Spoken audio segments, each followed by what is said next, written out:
And a clip from Backstage went viral when it got to the discussion regarding Taylor Swift and Travis Kelce's romance. And what was really interesting, it really accumulated about 5 million views in less than 24 hours. And what was interesting is the way the internet responded to the clip. Candace Owens calls Taylor Swift a Karen. Candace has been on Taylor Swift like forever.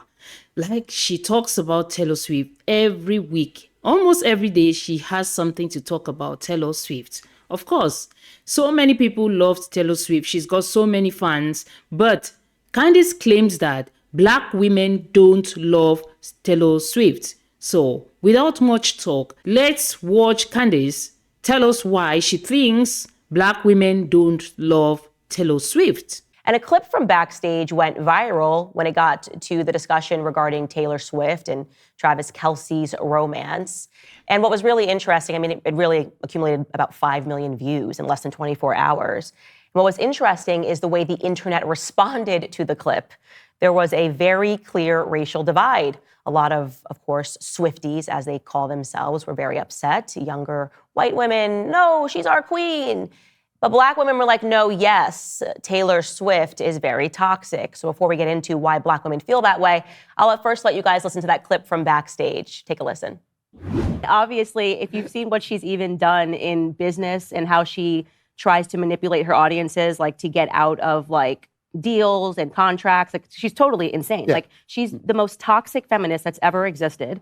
And what she does is basically, the threat is that if she doesn't get what she wants, she writes a song about a guy and then has 15 million girls singing the songs and drops little clues so they know who it's about. It's totally psychotic if you really think about it. I don't think you appreciate how psychotic that is, that you can't date her for 2 weeks without her writing a song about you. What she did to John Mayer as well, he was like, I literally did nothing to her. Like, we went on one date and I didn't deserve this. You're ruining And then this there's a bunch of like 10-year-old girls whose brains are not developed, who then go and attack whoever it is. Like Scooter Braun's family, his young kids, literally had to go into hiding and get security because Taylor Swift wanted out of the deal that he legally purchased her catalog of music. Yeah. And she wrote this, you have to go find it on Tumblr, this like glorious rephrasing of basically like, my dad signed a contract, a legally binding contract for me when I was 15. He now has the catalog because he purchased it. And she was just like, as a woman, I sat on the floor and I wrote these songs. And then they tried to kill Scooter Braun's family. And he did nothing wrong other than purchase her catalog. But and he only had it for like 6 months before he let somebody else purchase it. But like, she hated Scooter Braun. So yes, as I said, this clip went absolutely viral. And when it hit Instagram, a lot of the comments revealed that Black women very much agree with my assessment. I'll just read a couple of these comments here. Tickle Pink wrote, basically, she's saying she plays a Karen very well. This user wrote, she's not wrong. We all know this, LOL. But yes, she's an amazing artist and all, but I understand where Candace is coming from. She basically plays a Karen pretty well, and there's plenty of girls with those ways, which is toxic, LMFAO. And by the way, this is something that has been well understood all across Black America. I'll also let you watch this clip when a newscaster asked somebody their opinion about Taylor Swift recently. Take a listen. Taylor Swift uses feminism to tell people they can't be mean to her instead of using it for its actual purpose. I don't know. It's just like the people she dates are like, I don't know. I just feel like it's not giving, like she's using it for quite the right reasons. Cloudy. Yeah, just like the whole Matty Healy thing and then Ice Spice. It was just like, it wasn't giving. Yeah. Very interesting. A couple of things. She mentions Ice Spice. We'll get to that. But she also says Taylor Swift uses feminism so that people can't be mean to her. And yeah, that's very true. Let's start with Scooter Braun, who I mentioned on that clip. Scooter Braun manages a ton of artists. He owns his own label, his own holdings companies, and he keeps purchasing more record labels under that holding company.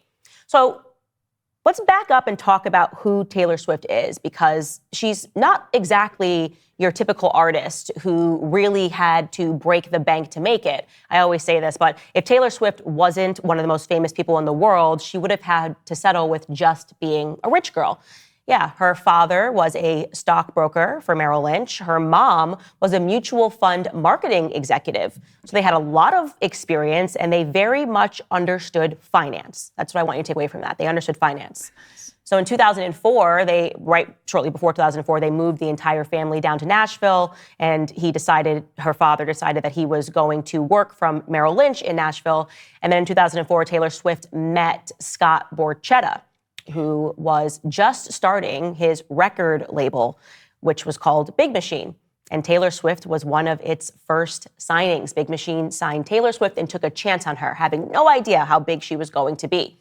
But her father obviously sat down with a team of lawyers because he was a stockbroker, and he decided that he was also going to purchase 3% of that company. So her father became a partial owner of the company in which Taylor Swift was signed to. A very good deal, especially if you don't think your daughter is going to be the biggest pop star in the entire world. The thing is, he agreed to the terms. Years later, they decided to sell that company. There was only 5 owners of that company, one of which was Scott Swift, Taylor Swift's father. And they said, we're going to sell this. And Scooter Braun was interested in buying it. And he did purchase it. So it was rather shocking, or it should have been shocking if you weren't, a 15-year-old prepubescent girl who follows Taylor Swift and doesn't understand business, when Taylor took to Tumblr and said she had no idea that her catalog of music, her masters, was being sold. What do you mean you have no idea? She wrote this in part. For years, I pleaded for a chance to own my work. Music I wrote on my bedroom floor and videos I dreamed up and paid for from the money I earned playing in bars. Then Why did Candace change her voice to sound like that of a 10-year-old? Candace is hilarious, guys. clubs and arenas, then stadiums. Some fun facts about today's news. I learned about Scooter Braun's purchase of my masters as it was announced to the world. All I could think about was the incessant manipulative bullying I've received at his hands for years. Like when Kim Kardashian orchestrated an illegally recorded snippet of a phone call to be leaked. And then Scooter got 2 of his clients together to bully me online about it. This is my worst case scenario. When I left my masters in Scott Borchetta's hands, I made peace with the fact that eventually he would sell them. Never in my worst nightmares did I imagine the buyer would be Scooter. That's incredibly manipulative. Again, at this time, Taylor Swift is 32 years old, a 32-year-old woman manipulating her fan base, using all the right buzzword. I dreamed up on my floor. I wrote these songs, blah, blah, blah. Missing from this, of course, because it's meant to send her fans into attack mode, is the fact that her dad was a partial owner of the company. Yes, Scott Swift made $15 million from the sale of that catalog. Never mentioned her dad, which you would have to be, like I said, have a very low business acumen to believe that Scott Swift, who is one of 5 owners of this company, was not aware of the sale. And of course, Scooter Braun said this. Scott Borchetta came out and said this. They said, no, she was very much aware. She was offered a chance to buy it, but it didn't matter because the purpose of her writing that post was for the young fans to attack and threaten to kill Scooter Braun. She knows that's how her fans are, and that's exactly what they did. In fact, Scooter Braun pleaded with her to stop doing this because his 3 young children's lives were being threatened by her fan base. He wrote publicly, I assume this was not your intention, but it is important that you understand that your words carry a tremendous amount of weight and that your message can be interpreted by some in different ways. He also made it clear to her that he wanted to rectify the situation, that he was open to all possibilities in this public letter that he wrote to her, pleading for a resolution. But he admitted in that letter that many people had told him that it was unlikely that he and Taylor would ever meet face to face because she's much more interested in creating her own narrative. Essentially, he was being told that she is manipulative. Scott Borchetta, by the way, the person who owned the company with her father and agreed to sell the company, her catalog rather, with Scott Swift, her father, openly said that the singer was being misleading about the situation, and he claimed that she very much had an opportunity to buy her own catalog. Like I said, it didn't matter. And she never rectified the situation. And her fans to this day threaten Scooter Braun and his family because they think that she was used. That is toxic femininity. That is why I say that what we're living right now is in a matriarchy, and it's a bunch of women pretending that women are the victims when in fact they yield a ton of power. So why would she do something like that to Scooter Braun? Well, because if you learn anything about Taylor Swift, she likes to use her fan base to right perceived wrongs. In one situation that she held on to for a very long time, which she mentioned in that post, which is probably the biggest contributor to why Black Americans do not like Taylor Swift, was related to a situation pertaining to Kanye West and Kim Kardashian. So I'm going to ask you guys to park aside your feelings about Kanye West. It doesn't actually matter. I want you to objectively look at this situation. Kanye West dropped a song, and the song was entitled Famous. The first lines of the song were, "To all my South Side N-words that know me best, I feel like me and Taylor might still have sex. Why? I made that B-I-T-C-H famous. I made that B-I-T-C-H famous." So when her fans, her Swifties, got wind of these lyrics, they freaked out. They were like, oh my God, this is so wrong. This is awful. How dare he say this about Taylor Swift? This is disgusting. This is despicable. This should never be allowed. It's misogyny. Remember, her brand is feminism. So of course these lines were not okay. And then Kanye West wanted to calm them down. They came out and they said, oh, I called Taylor Swift about this line. It's all good, guys. Stop freaking out. And they looked at her and said, oh my gosh, Taylor Swift, did you say this was okay? The Swifties were like, oh no, how could you say this? And so Taylor Swift had her rep issue a statement, and this statement read, Kanye did not call for approval, but to ask Taylor to release his single Famous on her Twitter account. She declined and cautioned him about releasing a song with such a strong misogynistic message. Taylor was never made aware of the actual lyric, I made that famous. Wow. When I read that statement to you, what did you get from it? Well, you obviously got that Kanye lied. They had a conversation about the song, and she said to him in very strong terms, obviously, no, this is very misogynistic. Do not release this song. Except that's not what happened. It's clearly not what happened. You're going to be shocked. I want you to really listen to this because it's one of the reasons I will never like Taylor Swift and why Black America will never like Taylor Swift, because that was a manipulative rep statement that she released. Unbeknownst to her, Kanye West had cameras on him at the time that they had the conversation, and his then wife, Kim Kardashian, released the phone call. Listen to the conversation. Well, the reason why it will be happening is because it has a very controversial line at the beginning of the song about you. What does it say? Okay. Wait a second, you sound sad. Well, is it gonna be mean? No, I don't think it's mean. Okay, then let me hear it. So it says, to all my South Side that know me best, I feel like Taylor Swift might owe me sex. That's not mean. Okay. Yeah, because we tried to make it nicer. So what I said is, for all my South Side that know me best, I feel like me and Taylor might still have sex. And my wife was really not with that one.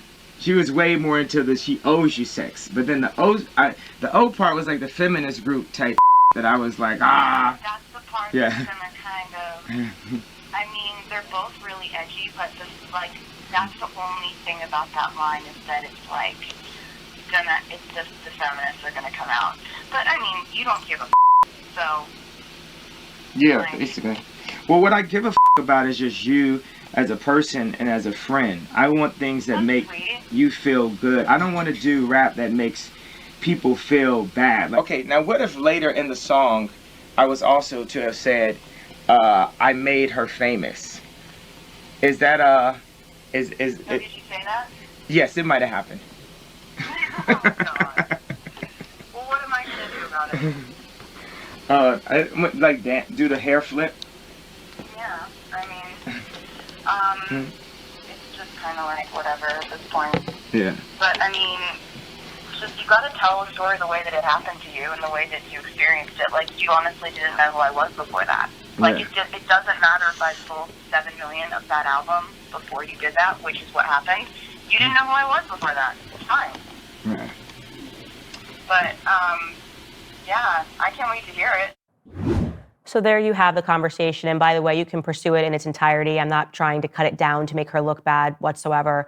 What comes across actually, as you hear it, is that he brings up feminism to her and says, I was going to make this line that you owe me sex, but then I was sort of like, what are the feminists going to say? And then she agrees and says, yeah, the feminists won't like that. So he changes the line to me and Taylor might still have sex and tells her that he cares about her feelings in all of this. He was being very careful not to upset her as a person, he says.